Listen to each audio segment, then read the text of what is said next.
Hey, how are you? I'm doing fine. How about you? Pretty good. Pretty good. It's great to meet you. Likewise, I'm taking advantage of this gorgeous day, and so I'm taking our interview outside.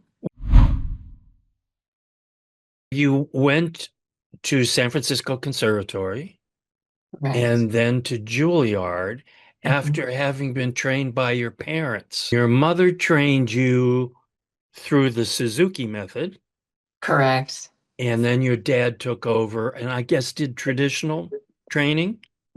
Yeah, so I basically got through the Suzuki books by probably second or third grade, and then he took over and sort of took off from there. So when you finish book eight in the Suzuki world, you move on to Mozart concertos and Bruch, Mendelssohn, Lalo, all of those sort of early concertos.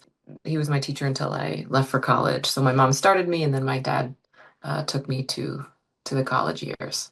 In your college years, did you have other instructors in violin? In my last year of high school, I took occasional lessons with a woman named Cheryl Stewart, and that was helpful. She's a beautiful violinist, member of the Minnesota Orchestra. I had maybe a lesson or two a month just to experience what it would be like to study with someone else. Then I studied with Ian Swenson and Camilla Wick on violin, and then Bonnie Hampton and Nathan Schwartz for chamber music, and that was sort of my college career, my college mentors. And then I switched coasts to do my master's and doctorate with Bobby Mann. I had the great fortune and privilege to be in his one of his last studios. So, All right. Did you ever have to unlearn something that your parents taught you? oh, it's a good question. I don't think so. I'm grateful in that both of my parents taught music in a very holistic way physically. So they want you to have beautiful posture, but to always avoid tension. They want you to have a beautiful sound, but let it be a spinning sound. So I think they both were coming from a place where they wanted the violin to sing. They wanted our bodies to be healthy. So thankfully, I didn't have to undo anything technically. Um, I think the one thing that I look back on because I only had them as teachers, I think I was more rigid than I should have been. I sort of thought that their way is the way. The sort of adjustment that I had to make wasn't necessarily something that I was taught, but more what I was taught and sort of how I was taught it. So I had to check in with my own self-awareness and recognize, oh, there are a lot of ways to do a lot of things, and to show flexibility and humility in that way was a thing that I learned in college for sure. Can you think back when you graduated from Juilliard? What did you anticipate your career would be like? I'm lucky in that I think my career is almost exactly how I pictured it, in that I always knew it was going to be a combination. I really love teaching. I love working with students of all ages and levels, and I'm particularly in love with my role at Cornell. My students there are just really exquisite human beings and violinists, musicians, artists, technicians. Thought it would look something like this, a combination of teaching and performing, where I have many different have many different versions of myself on stage, where it's sometimes as a pure recitalist, meaning just solo violin, sometimes as a duo, sometimes as a chamber musician, sometimes as a concerto player, sometimes as an orchestral player. I'm grateful in that I get to do a lot of all of those things alongside teaching, which takes the form of my full-time post at Cornell and then also summer festivals where I teach. I thought it would look kind of like this, strangely. I know that's not very common. I didn't know the specifics, and I didn't know that I would land at Cornell. Actually, when I was graduating from Juilliard, I was finishing up my post in New Orleans, which was a one-year concertmaster post, and then taking a new job in Indianapolis, where I had my first professorship. So it was sort of all of that transitioning was happening in kind of a multifaceted way already. So I was finishing a job and kind of launching into a new full-time post as well. So it was a little bit already written, but the form that it has taken, I feel grateful for. Is there anything that you've learned through teaching that's informed your playing as an instrumentalist on your own? So much, so much. I talk about that often. There's this deep symbiosis between being a player and being a teacher, and that I learn so much every day from my teaching, and I learn so much about my teaching from my own playing. So, for example, when I'm sharing something with my students and I have to articulate it in a certain way for, everyone learns a little bit differently. I then am reminding myself, oh, right, I need to think about, leaning into the sound with the big muscles of my arm, or I need to think about using diaphragmatic breath and getting into the lower part of my body when I'm standing while playing. And I learn things from my students every day. I learn things through being a teacher that then I remind myself of in the practice room, and vice versa. Like when I'm practicing, I'll be practicing a particular technique or a passage, and I'll, oh, that's what I should tell my students. That's the thing. That's the pivot point or the unlock for that thing. It's always a back and forth, a deep symbiosis between those two. One of the things that separates you from other violinists is that you incorporate various other musical traditions into what you do. Can you talk a bit about that? I I've always had sort of a love and curiosity for musics from different walks of life. And it was maybe a little bit spurred on by my work with Nextworks in graduate school, where it was a contemporary improv ensemble where we would take graphic scores, compose our own pieces, do collective improvisations, interpret John Cage, Earl Brown. And through that, sort of it whetted my appetite for what's possible beyond the classical tradition, what's possible beyond the page.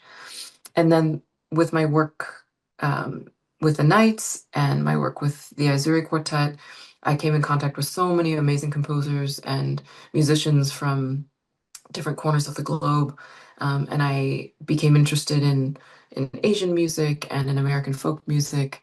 I spent my summers going to bluegrass camp, and so my sort of Americana roots were not particularly strong, but they were long standing. And so I revisited those earliest years at fiddle camp as a kid, and got to know some Carnatic and Hindustani musicians, got to know some Balkan musicians, some Persian musicians, and traditional Korean musicians. So through those sort of interactions, I was able to take a sabbatical to go live in Korea, where I was studying traditional Korean music, and most recently last year living in South India, where I was studying Carnatic music, which is a beautiful, almost wholly improvised style of music, and then reincorporating my Americana background into how I think about improvisation, how I think about freedom and flexibility, and then composing some of my own pieces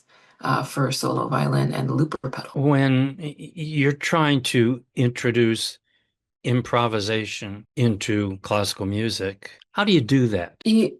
I think first you have to be very, very versed in the language, and to remind ourselves that the Baroque and early classical composers were the greatest improvisers, that everything for them was improvised until they put it on paper.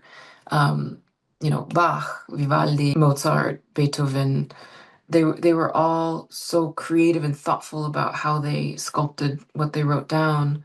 And there are so many possibilities to what they could have written down. So I think the homework for us is to study the scores, to study the paper, to study the ink, dutifully and diligently for a long time, to really ingest and find the language and find if we can get close to how their minds worked. And then start to feel brave and start to feel like you can dip your toe into hey, what if we took that exact same harmonic structure and the exact same language, but spelled it a little differently? What if it were an arpeggio instead of a scale? What if it were a trill to close out the phrase? What if we added a leading tone here? So to start sort of gently and within the language of the composer that you're playing in. So if you're in the world of Mozart, you improvise in a Mozartian way. If you're playing Bach, you improvise in a Bachian way, etc. So I think the introduction comes from the language itself. It comes from what they already gave us.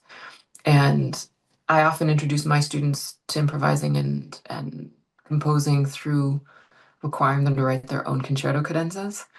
So anyone in my studio who plays an 18th or early 19th century concerto writes their own cadenza.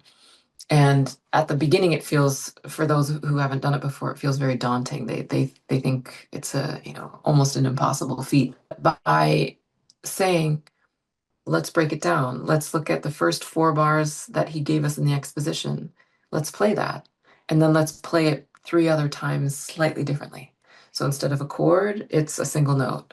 Instead of going upward, we go downward. Instead of an arpeggio, we play half notes. So I think to use the structure that they gave us, start to input our own version, but within their language, and then it sort of blossoms from there. Once somebody develops an improvised cadenza, for example, and writes it down, is it improvised anymore?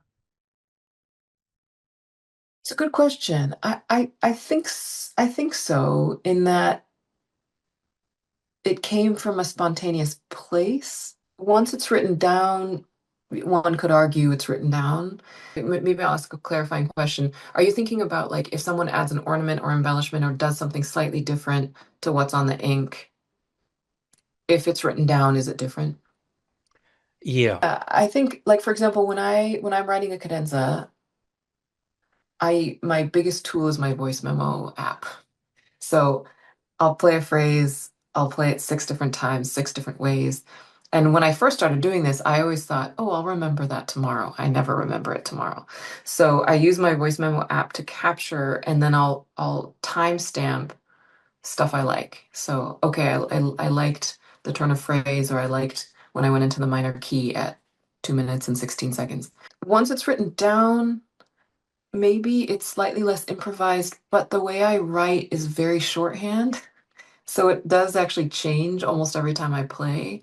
So, like, for example, more or less coming from laziness, instead of writing out, three octave arpeggio up and down, I'll just write a bracket, improvise B flat major arpeggio. So some days it's two octaves, some days it's three octaves, some days it's a scale. So in a way, kind of combining graphic notation with like a Haydn concerto cadenza maybe gives space for that. It's an interesting philosophical question. I think if it's written down in a way where it never changes, perhaps it's not improvised anymore. But if it's written down in a way where there's space, I think probably there's space for spontaneity and changes here and there. Could you ever envision, let's say, if you were in a string quartet, taking a phrase from Bach, for example, and performing, beginning with that phrase, and then improvising the rest of it among the four of you? Yeah, I've never tried that. But I'd be curious to do that. I would be happy to try it. I don't know how it would work unless all four people are very versed in that kind of practice. But I think it would be a really fun challenge, a really fun activity. Um, yeah, to say sort of, I guess what I have done is I've done what we call circle improvisations, where one person is in the middle, improvises for a moment, and then they lay down a drone and hand it to someone new, and then they improvise on that kind of approach. But it's not necessarily taking a structured phrase that you then continue onward with, meaning circle improvisation is often much more freeform, without necessarily a rhythmic pulse, without necessarily a motivic development in the same way that we think about Bach or Mozart or Brahms. So yeah, I'd be curious to try that. I'm sure it should be fun and challenging. I'm Yeah. always interested when people say that Ravel, for example, incorporated jazz into some of his music. Mm, Well, the hallmark of jazz is, of course, improvisation. mhm. So he didn't really incorporate jazz. He incorporated some of the sound of jazz, but it wasn't jazz itself that he incorporated. Right, right. It's the sort of the language of the feeling of the harmonies of, right? When a melody of pre-free jazz was written out, was notated, that's the most basic part of the tune. Everything else that happens around that is the thing that makes it so special and unique. So right, it's sort of the language and the flavor of, but not necessarily jazz itself. I assume you play microtonal music, Hmm. and certainly that is so important in the music, particularly like of the Middle East. I assume in Asian music also. Yes. The two musics that I've done a deep dive into both traditional Korean music and traditional Indian Carnatic music involve a lot of microtones, mostly coming from the fact that we think of them as microtones only because we're trained in the Western idiom. So we think about stuff that's in between the white and black keys of a piano as microtones. But for them, it's just part of the language, it's part of the expression, it's part of, yeah, it's part of how they move in between notes.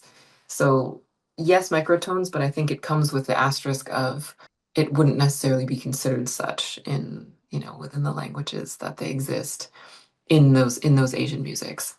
In the same way that it might exist where we're playing a contemporary Western piece and the composer specifically says, raise this a quarter tone, raise this a third tone, lower this a third tone. It's really fun to get into the gray space. But it only works on an unfretted instrument, so the violin works well, the voice works well. So it's yeah, that part's been really, really fun and interesting and to get comfy in the gray space where it's not in tune has been great. You have a new album that has just come out. Yeah, it came out about 6, 7 weeks ago, something like that. It's been a real pleasure it's been a long time in the making, and it's been a real pleasure to share this project with the world. Talk about what's the content of it musically. So the title of the album is Uncommon Thread, and the un is in parentheses, in that the languages on the record don't necessarily share a thread that is identical to the languages, but rather the concept of improvisation being that thread continues throughout the record. So that when you think about improvisation through the lens of classical music, through world folk music, through Carnatic music, through my own compositions, that thread is common. Yet, if you compare a Beethoven sonata to a Carnatic raga, they on face value don't have that much in common. Um, so the un being in the parentheses, looking at the sort of the commonalities that exist and how improvisation as a core concept is magical and special for all of these different languages. So the first half of the album is Mozart and Beethoven sonatas with forte piano on gut strings tuned down to 430. So we're exploring not only how ornamentation, embellishment, improvisation works in the classical world, but also what changes in terms of sonority, freedom, space when you have wound gut strings on, when you're tuned down to 430, when you're playing with a wooden keyboard instrument instead of a modern day steel frame Steinway. And in that, it added another dimension, actually. We found that we took more time. We found that we wanted different tempos. I changed the weight that I used in the bow, which then often created a different nimbleness and kind of inspired different types of embellishments and ornaments. So yeah, looking at improvisation, ornaments, embellishments, spontaneity through the lens of Mozart and Beethoven with my amazing collaborator, Roger Mosley, brilliant forte pianist. And then there are two solo works on the album, which one is an original composition that I did for violin and looper pedal based on the idea of migrating home. So like often coming home is cyclic and we're pulled back and we go away and we're pulled back and we go away. And also inspired by, sadly, the tragedies that have come upon my hometown of Minneapolis in the last years with George Floyd and Renee Good and Alex Preddy, sort of reflecting on that and asking what came back musically for me.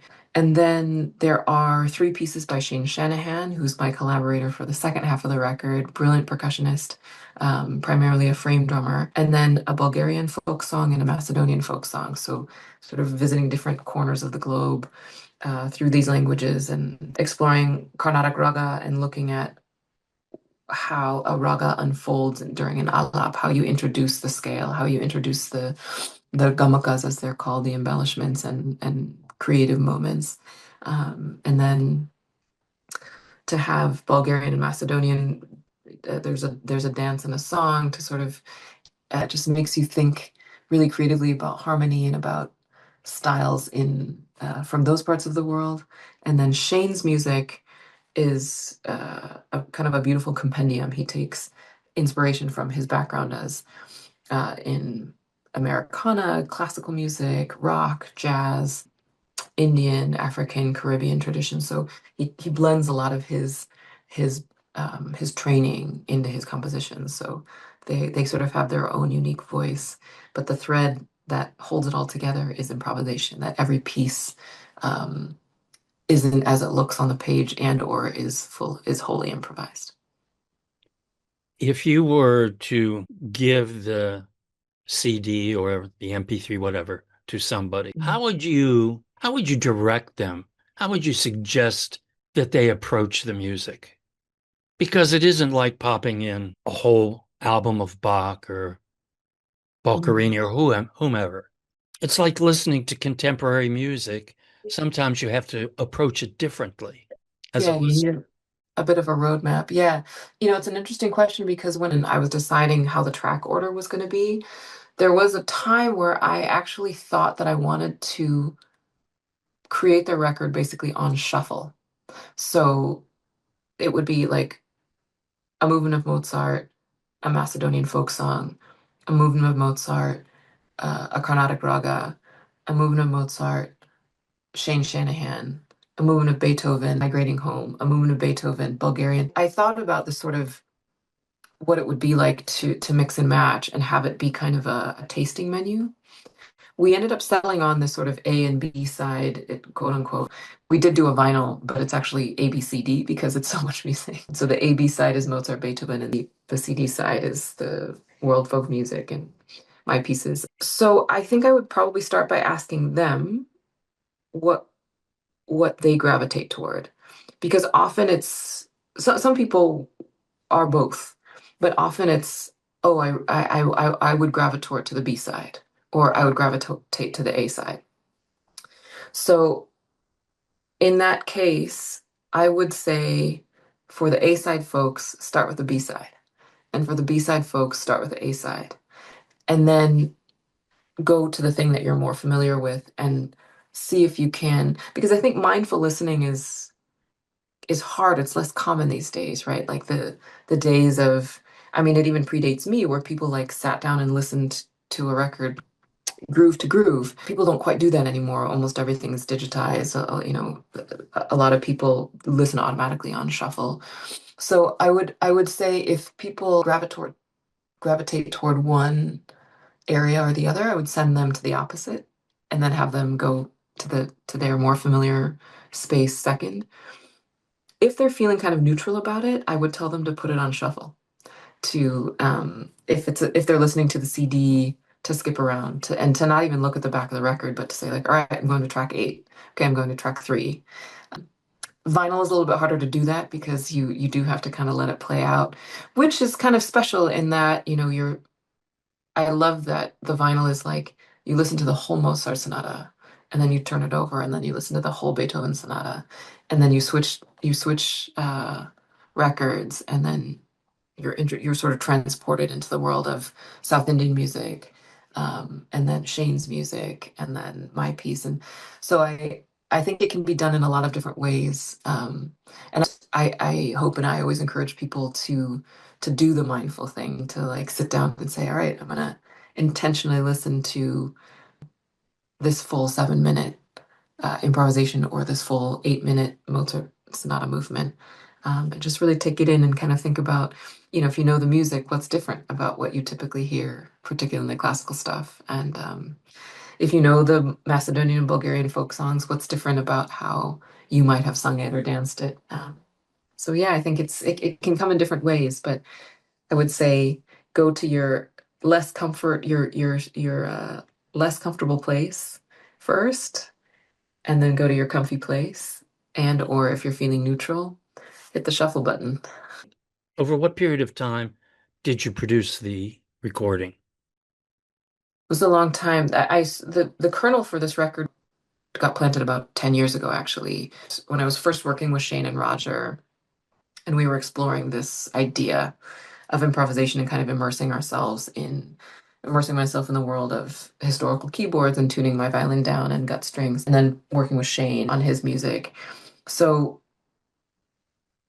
we initially started exploring about 10 years ago. I spent some time in Korea, spent some time in India, and then we came back to it. We put everything in the can at the end of COVID, and then I finished editing about a year ago. There was a sort of a long pause in the middle, but the my sort of interest and love for this project was born about 10 years ago, and then we put everything in the can about 4 years ago, and then it launched just now. So Were you the producer of the recording?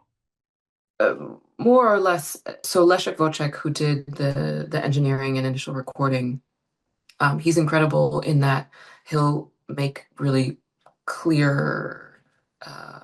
really clear notes about which take is what piece, what section, and then he'll sew things together for what's called a first edit.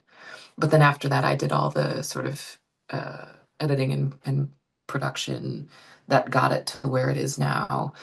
Because it's a curious thing where when you're making an album where everything has elements of improvisation, n- almost there were very few takes that were the same. And I like to record in a way where you feel kind of broad swaths of things rather than saying, okay, just going to do, bars 1 through 20 and then bars 21 through 30. So I like to do whole movements or entire exposition, entire development. Sometimes we'll do a smaller chunk where we need to punch something in. Um, but I like to have that feeling of it being sort of through performed. So in that way, a lot of it fell on me, happily. So it's lots and lots and lots of hours. But to go through and say, okay, I really love take 19 for this.